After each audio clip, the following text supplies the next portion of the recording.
lighted up like a giant birthday cake last June, it marked the high point of Ford Motor Company's 50th anniversary year, a year that turned out to be a pretty eventful one for all of us. Our anniversary year is over now, but it will be remembered not only for the way in which we celebrated our 50th birthday, but because of the way in which we produced and distributed cars and trucks and tractors.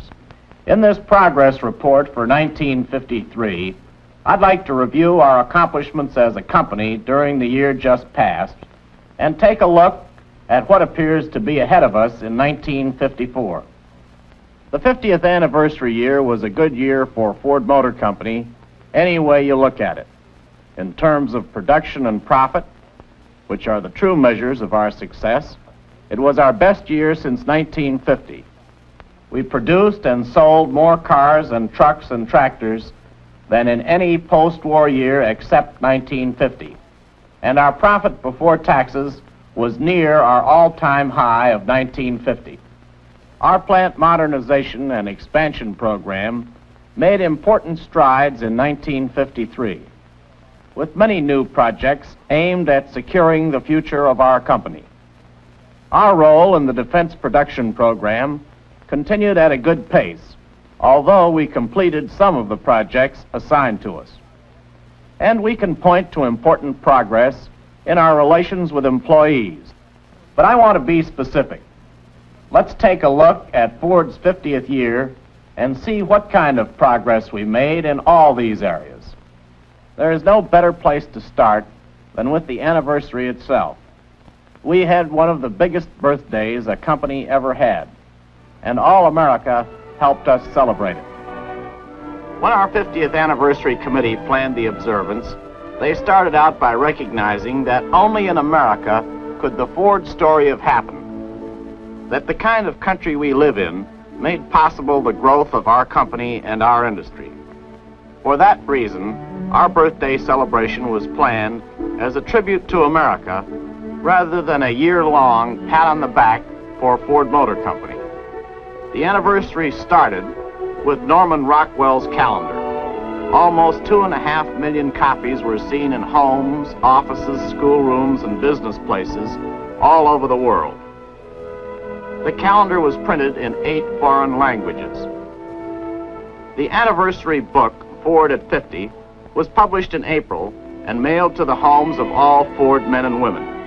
Instead of simply recording a history of the company, Ford at 50 was a pictorial portrait of an industrial enterprise taken in its 50th year, told in terms of people. We have received hundreds of letters of appreciation for the book from suppliers, customers, and civic leaders, as well as employees. Nearly 450,000 copies were printed and distributed, one of the biggest industrial publishing ventures ever undertaken. We invited 300 members of the press to Dearborn during May for a tour of the new Research and Engineering Center, a preview of the new Rotunda, and the formal opening of the Ford Archives. The Archives is located at Fair Lane, which was my grandparents' residence in Dearborn. It houses more than 5 million letters and papers and 25,000 photographs, documenting the early growth of Ford Motor Company and of the automobile industry. The unprecedented amount of newspaper and magazine coverage Ford received around that time did a great deal to help the American public share our birthday celebration with us. Also in May, President Eisenhower was gracious enough to dedicate the Research and Engineering Center by large-screen television over a closed circuit from the White House. This was the high point of our anniversary management conference. Another highlight was the premiere of the anniversary motion picture, The American Road. I'm sure all of you have seen this picture, and I hope you've enjoyed it. Nearly 750,000 people saw The American Road during 1953, not including many TV showings. And the comments we have heard were very favorable. The film did a fine job of recreating the dramatic story of the American Road and the part our company has played in making it possible. Another part of our celebration that made a great impression was our 50th anniversary television show on June 15th. Audience reports indicate that between 55 and 60 million people were watching as Mary Martin and Ethel Merman sang. Hi, Ethel. Hiya, Mary. How about singing some old songs? I think that'd be fun. Good. By the light of the silvery moon, I want a spoon. To my honey I'll croon love too. Wait till the sun shines merrily, when the clouds go drifting by, we will be so happy merrily. Don't let me hear you make a sigh. Don't let me hear you make a sigh. I'm the Sheik of Araby. Your love belongs to me. At night when you're asleep, into your tent I'll creep. When the red, red robin comes bop, bop, bopping along, along, there be no more stopping when he stops robbing his own sweet song. Wake up, you sleepyhead, get up, get out of bed, cheer up, the sun is red. Live, a laugh and be happy. What if I'm a blue down? It was a great show, and it attracted the biggest TV audience ever reached under a single sponsorship. The press clippings said the show made television history. The critics were almost unanimous in their opinion that it was about the finest entertainment ever produced on TV.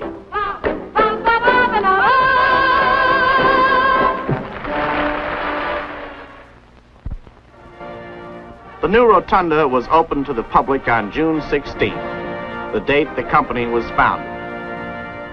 By October 15th, 4 months after the opening, more than 600,000 people from all over the United States and many foreign countries had seen it. The Rotunda's Christmas Fantasy last month was a very successful program as well. More than 300,000 of our neighbors and employees and their families came to see the Christmas exhibits. Speaking of our employees, Ford men and women played a big part in the anniversary celebration. Beginning in May and June, employee family birthday parties were held at every company location in the United States. More than 370,000 of our employees and their families participated in parties like the huge Engine and Foundry Division outing, which attracted some 90,000. I have only touched on the highlights of the anniversary celebration, of course. I couldn't begin to review everything that happened. Just let me sum up by saying that it was about the biggest and best birthday party that we could have hoped for. We made it a big birthday year in other ways, too, in production, sales, and facilities, for example. I'd like to review the progress we made during 1953 on our facilities program. Nothing contributes more to our present and future production performance. During the year, we started engineering or field work on 15 major plant construction projects. In addition, 2 new office buildings were engineered and field work started on 1. We completed 12 major projects during the year. These include 3 new parts depots, a new engineering styling building, test track improvements, a new technical service building, a new ore carrier, and an addition to the Canton Forge plant. We also continued modernization and rehabilitation work in the Rouge, including our #1 powerhouse and the Dearborn Iron Foundry. Let's take a look at some of the projects and see how they will affect our future planning. Construction was started on 3 Ford Division assembly plants to give us additional assembly facilities in major market areas. One of these plants was begun at San Jose, California in May. Foundations were completed, and by December, 50% of the structural steel had been erected. We expect the plant to be completed in August of this year. The San Jose plant will give us facilities for producing 700 passenger cars and 180 trucks per day on a 2-shift basis. and will employ about 4,000 people. Construction was started on another assembly plant at Louisville, Kentucky in May. Foundations are now 80% complete and structural steel is going up. Completion of this plant is expected in November. It will provide additional production of 600 cars and 280 trucks in a two-shift day. Employment there will be approximately 3,700.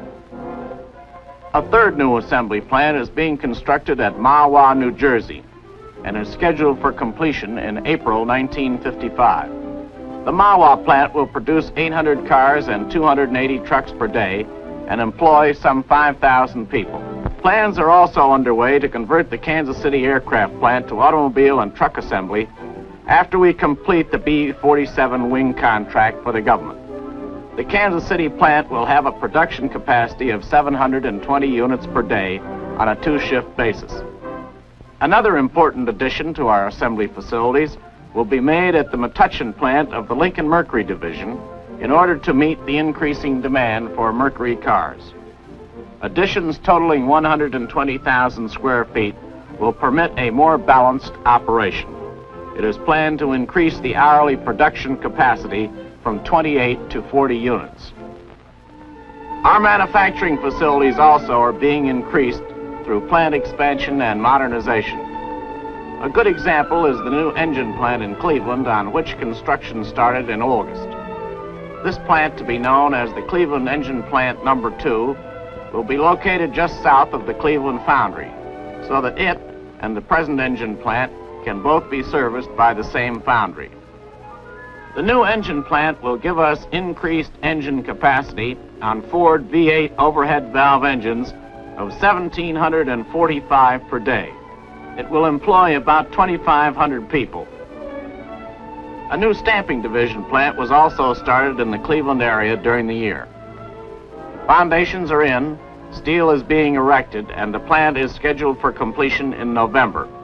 This new plant will add 16 major press lines to our metal stamping facilities and will employ about 2,940 people.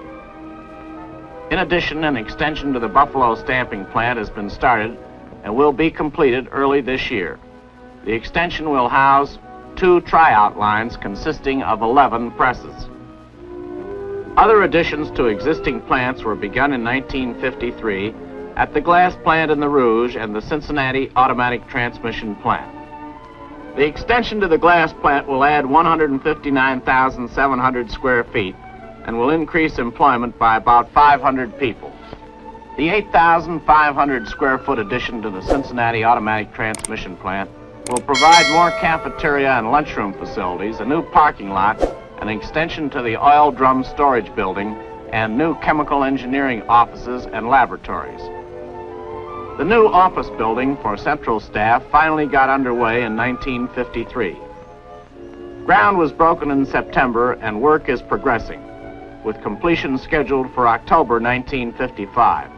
The new building will house 2,500 employees. Engineering was begun on another new office building to be erected in the riverfront area of the Rouge plant. Work was halted temporarily to reconsider size requirements. Original plans called for an area of 345,000 square feet to house 2,500 employees. Re-engineering will increase the area to 385,000 square feet, and construction should be started again early this year. A new laboratory was begun at Dearborn Engineering for automotive gas turbine research. This building will be the home of some important research in automotive power plants. It will be completed in the next month or two. Those are the major construction projects which we started in our anniversary year. In addition, of course, other important projects were completed in our expansion and modernization program during 1953. 3 new parts depots were finished and went into operation at Pittsburgh, Chicago, and Teterboro, New Jersey. They added more than 670,000 square feet of depot space. Additions to the Canton Forge plant were completed, providing 142,000 more feet of manufacturing area, as well as office, garage, and crane yard additions. At Engineering Center, Improvements to the test track were completed, including a new high-speed straightaway, a silent road and sound reflector fence, and a special ride and handling road. The beautiful new styling building, begun in 1951, was completed. Construction of the other new buildings is still going on at the Research and Engineering Center, which promises to be the most modern and best-equipped facility of its kind in the world. Plans were also approved for an additional wing on the dynamometer building to provide 80,000 square feet of space. The new wing will house 35 new dynamometers for the development and testing of engines and transmissions. Construction is scheduled to start early this year. The William Clay Ford was added to the company's ore fleet, making its maiden voyage in August. This 19,600-ton ore carrier performed beautifully in its first season on the Great Lakes.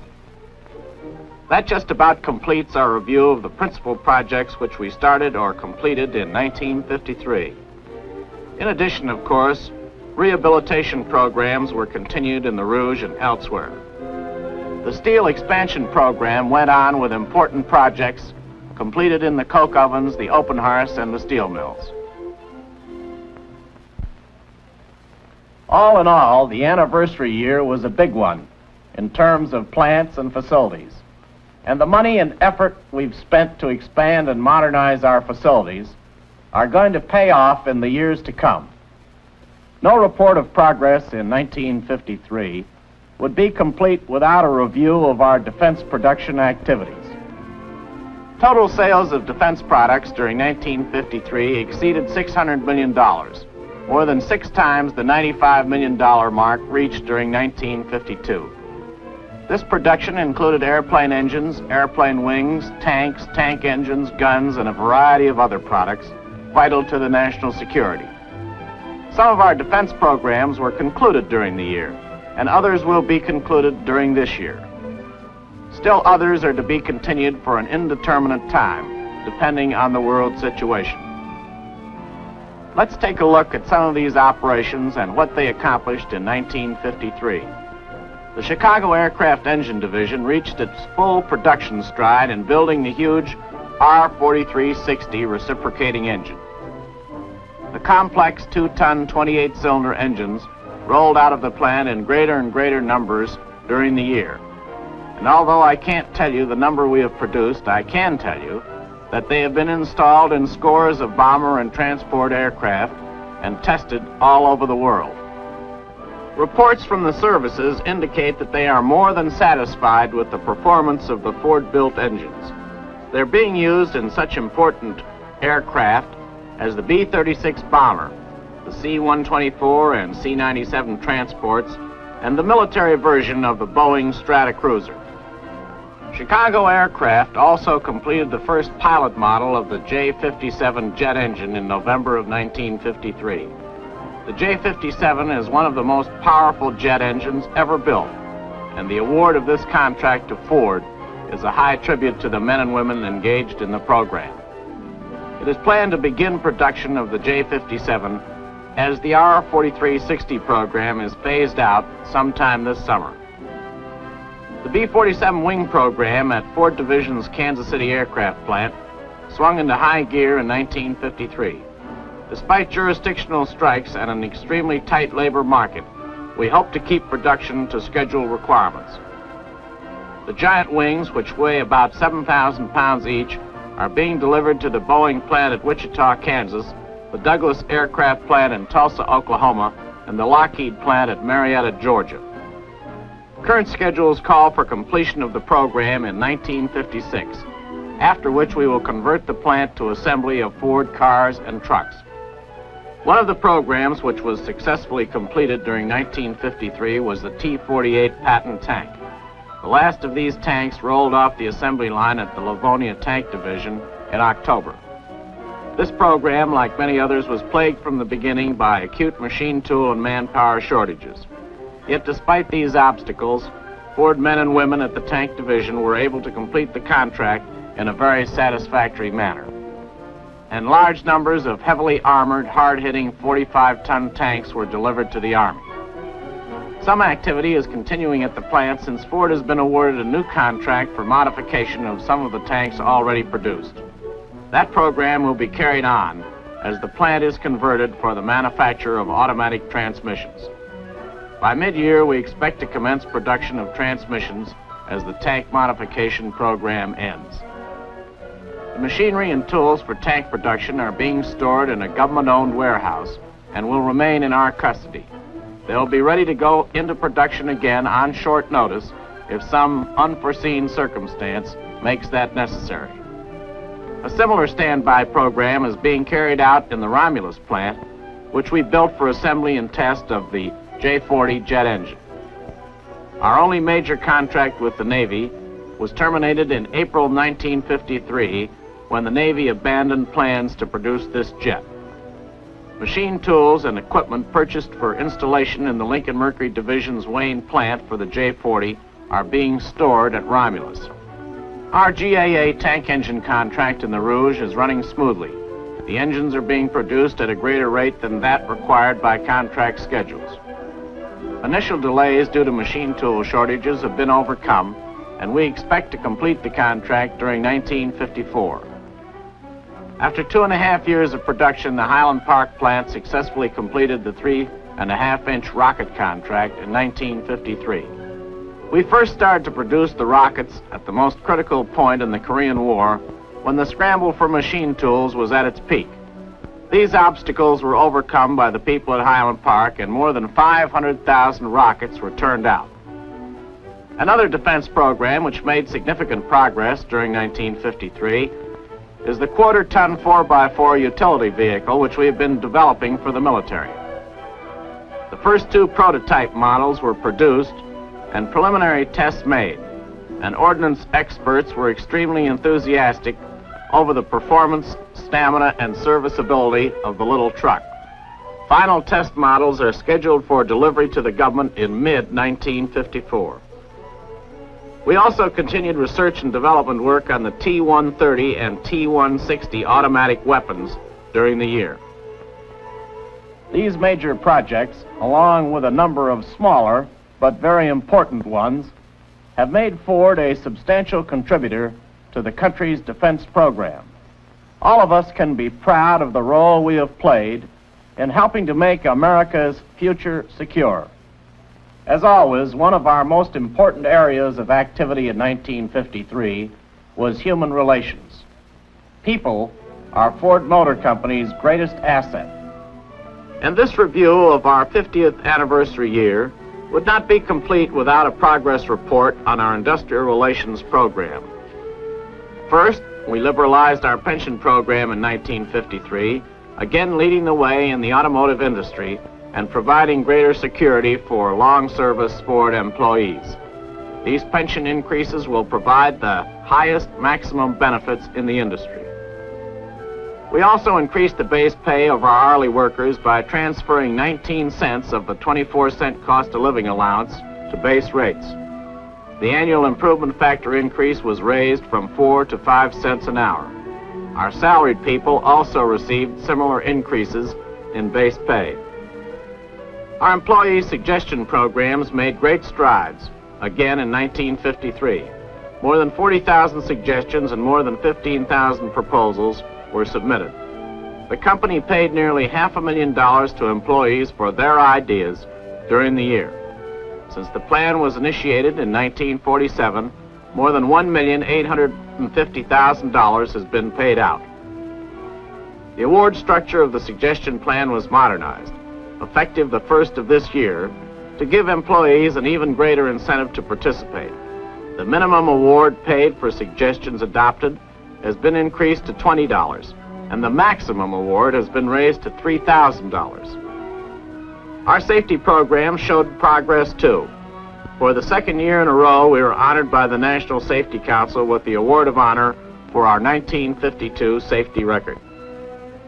Individual Ford locations received 15 awards of honor, 13 awards of merit, and 15 letters of commendation during the year. A standout for safe operations was the Cincinnati automatic transmission plant, which established a new Ford Motor Company record. A medical advisory committee has been surveying our program throughout the past year. As a result of its recommendations, we plan to launch an improved medical program for our employees that will be second to none in American industry. One of our most important jobs at Ford is the training of our people. More than 1.5 million man-hours of formal instruction was given in 1953, an increase of almost 2/3 over 1952. The management development program was expanded too. It now includes 2,500 members of management, an increase of more than 1,000 since 1952. This is an important program because the success of our company depends upon well-trained and capable management people. The company-wide training committees were also set up during 1953 to ensure proper coordination between our training activities and the everyday problems of operation. Recognition for long service employees reached new highs in 1953 with the award of 10,000 anniversary pins and watches to 25, 30, and 35-year veterans. The total number of anniversary awards presented since this program went into effect represents more than 1 million years of service with Ford. I sincerely hope that we can continue to be the kind of a company for which people like to work.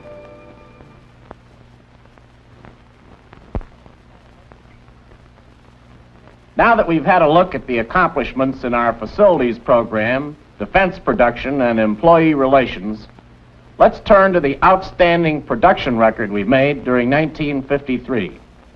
I use the word outstanding because the figures, which speak for themselves in relation to our past performance, do not show the many obstacles we had to overcome throughout the year. We started 1953 with CMP limitations on steel, copper, and aluminum. Unit limitations were also in force. We were able to procure some steel, however, in excess of our quota through the importation of steel from Belgium and Holland. We also increased our steel availability by conversion, but this still did not meet our total requirements. CMP regulations permitted borrowing of units from one quarter to another, which we did to the maximum extent possible. In other words, we did everything humanly possible to turn out as many units as we could. Finally, the government removed the unit limitations on production on February 13th, which meant that material availability was the main problem we had to face, and we were able to find enough material to produce 406,482 units during the first quarter of the year. As the second quarter opened, things looked pretty good. We felt reasonably sure that although remaining government regulations would be a handicap, our production levels would once more depend on our ability to procure materials and fabricate them into parts and assemble vehicles. We set our schedules high on that basis. But fate took a hand again, this time adversely. On the first day of the second quarter, our Monroe plant went on strike and stayed out for 15 days. Then, 5 days after Monroe went back to work, the Canton Forge plant went out. The workers there didn't go back to work until May 26th. To complicate matters, Warner Gear also went on strike. This cut off half of our automatic transmissions and all of our overdrives. Most of our truck production was also affected. The Warner strike went on until June 29. As a result of all these labor troubles, our second quarter production was only 427,317 units. We missed our proposed schedules by more than 130,000 units. As we entered the third quarter, we were determined to overcome these losses by building every possible vehicle. The material problem had become secondary since we had done our best to conserve materials during the period of production losses.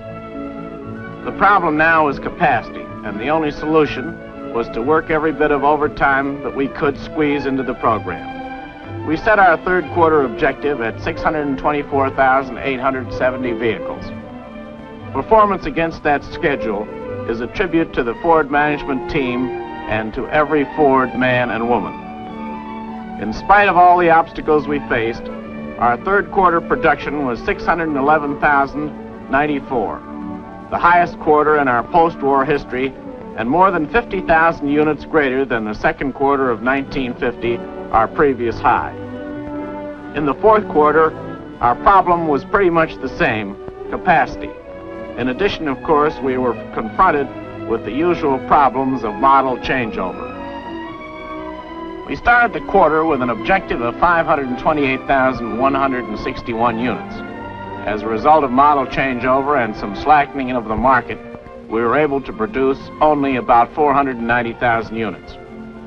But the final tally for the year showed that we had achieved one of the best production records in our 50 years.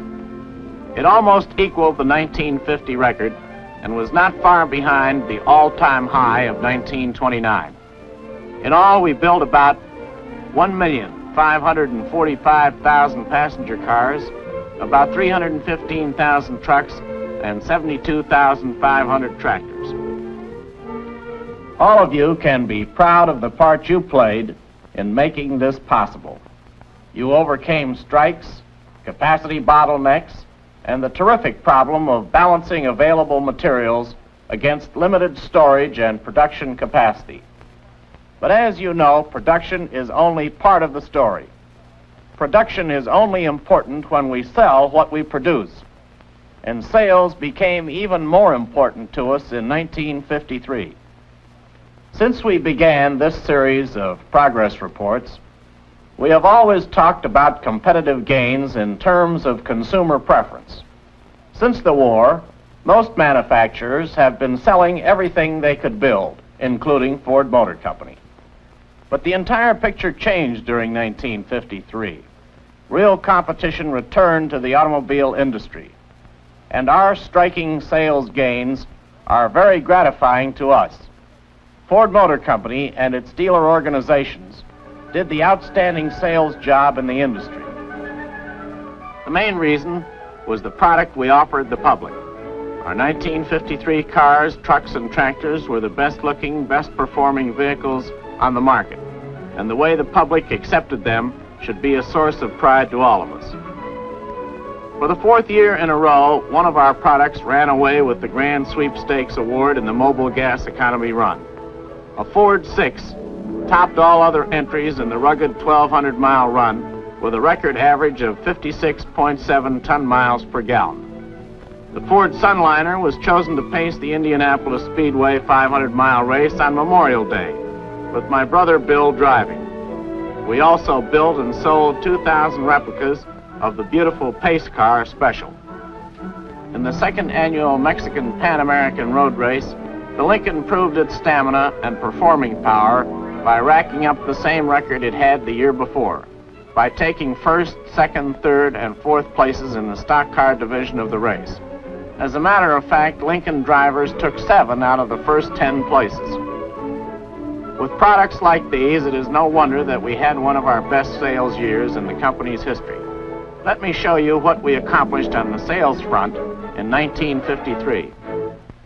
As I mentioned, our first half production was curtailed by government regulations and strikes. Consequently, 58% of our car production and 60% of our truck production came in the second half of the year.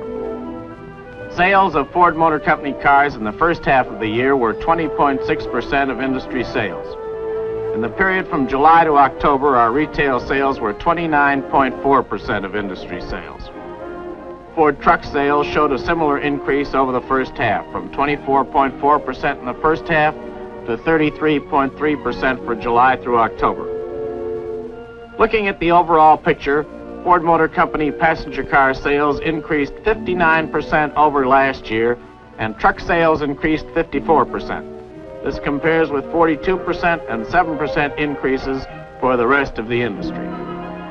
On a cumulative year-to-date basis, we increased our share of the passenger car market from 22.8% at the end of 1952 to an estimated 24.7% at the end of 1953. And remember that the year-end figure was held down by our low production in the first half.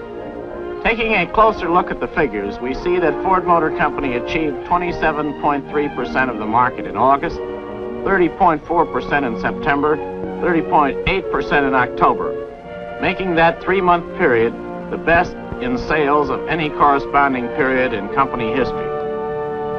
Looking at the sales picture by vehicles, Ford passenger cars made outstanding gains during 1953. The Ford car's estimated share of the passenger car market for 1953 is 19.1%, compared with 17.6% in 1952. The actual monthly share in October was 23.6%. It is also significant that in October, less than 1.2 percentage points separated Ford and Chevrolet, 23.6% compared with 24.8%. Important progress was also made by Mercury, while the shares of its major competitors declined in 1953. Mercury was able to increase its share of the market from 4.5% in 1952 to an estimated 4.9% in 1953. And looking at the monthly figures, Mercury achieved 6.7% of the total monthly car market in October, the highest sales in its history. And in September, Mercury outregistered both Dodge and Pontiac for the first time. Lincoln lost a great deal of production in the last quarter because delivery of automatic transmissions was cut off because of the General Motors fire at the Livonia transmission plant. Nevertheless, Lincoln maintained a cumulative share of the total market of 0.7%. Ford trucks showed equally good gains. In September, the Ford truck drew closer to Chevrolet than at any time since World War II, with only 2.2 percentage points separating them. Its estimated share of the market for 1953 is 27.8%, up 5.7 percentage points from the end of 1952. And this should give Ford truck the highest share of the market it has received in the post-war period. In October, truck registrations were 95% of Chevrolet, as compared with 77% in July. Sales of Ford tractors declined somewhat during 1953, as did those of the entire industry. But our sales declined at a lower rate than the rest of the industry. The market share of the Ford tractor through September was 18.9%. During the year, we began importing the Fordson Major tractor, a larger, heavier diesel tractor made in England, and we expect to capture a larger share of the tractor market this year with this tractor added to our line.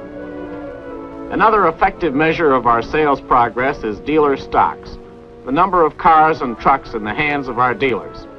In this very important area of comparison, Ford Motor Company is showing dramatically the gain we have made in 1953 sales. At the end of October, stocks of cars and trucks in the hands of competitive dealers were 50% higher than those of Ford and Lincoln Mercury dealers in terms of days supply. And stocks of used cars for the balance of the industry were more than 75% higher than those of Ford Motor Company dealers on the same basis. Our anniversary year has truly been outstanding in production and sales. And I'm sure that with our 1954 models, we're going on to greater sales gains in this year. That about completes our review of Ford Motor Company's 50th anniversary year. It was memorable for us in every way, one of the most successful in our history. I hope you are all as proud as I am of our accomplishments, and as confident as I am that we can go on to even better years in the future. Now, if I may digress a little. Since September 14th, as many of you know, I have been on assignment with the United States mission at the United Nations. This is hardly the occasion, nor is there enough time, to tell you in detail about all the things that have been going on during the last 3 months at the United Nations General Assembly.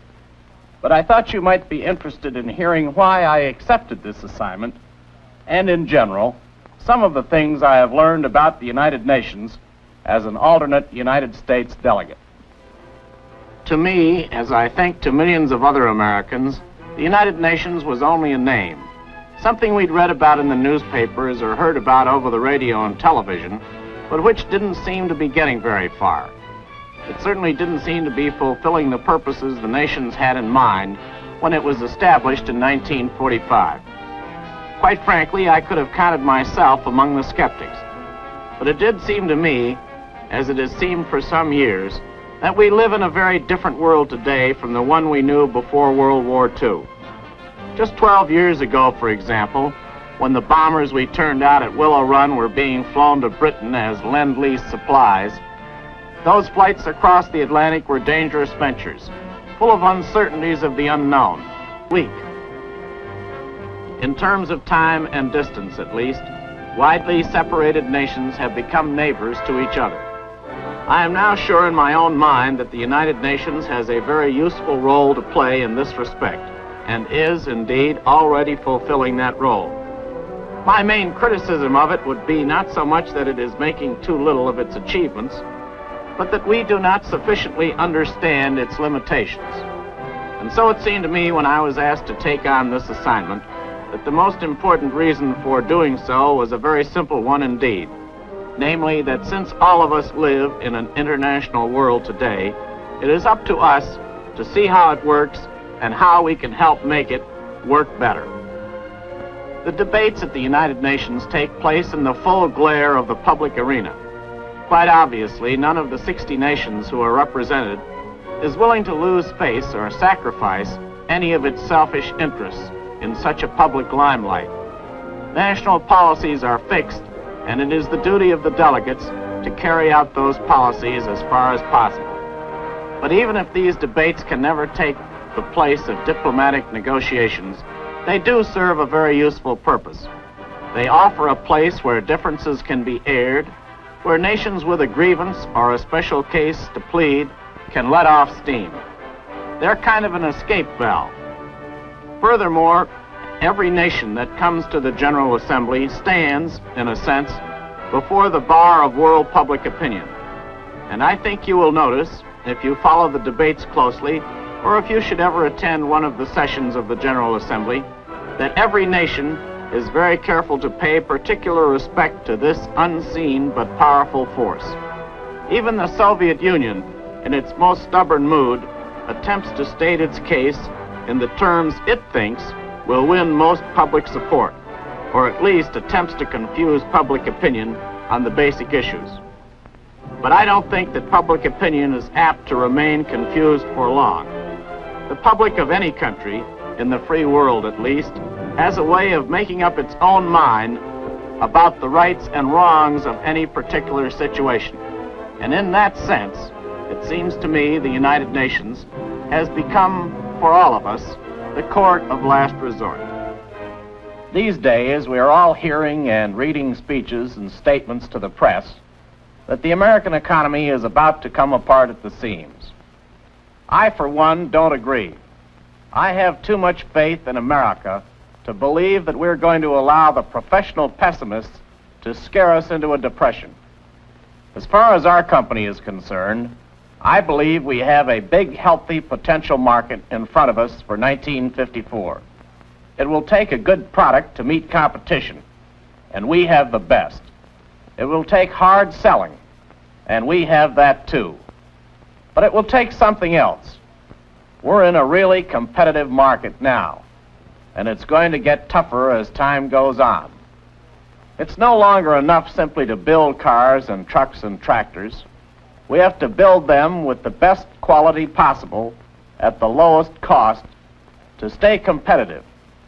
That's the only way we can create real security for our company and our employees. That's where you members of management come in. And with this in mind, let's go ahead to meet the new year with confidence and pride in our jobs. We can make 1954 as good a year as 1953 has been, or perhaps even better. That's the way I'd like to see Ford Motor Company move into its second half century. In closing, may I belatedly wish each of you a happy new year and success in your personal endeavors for 1954. Thank you.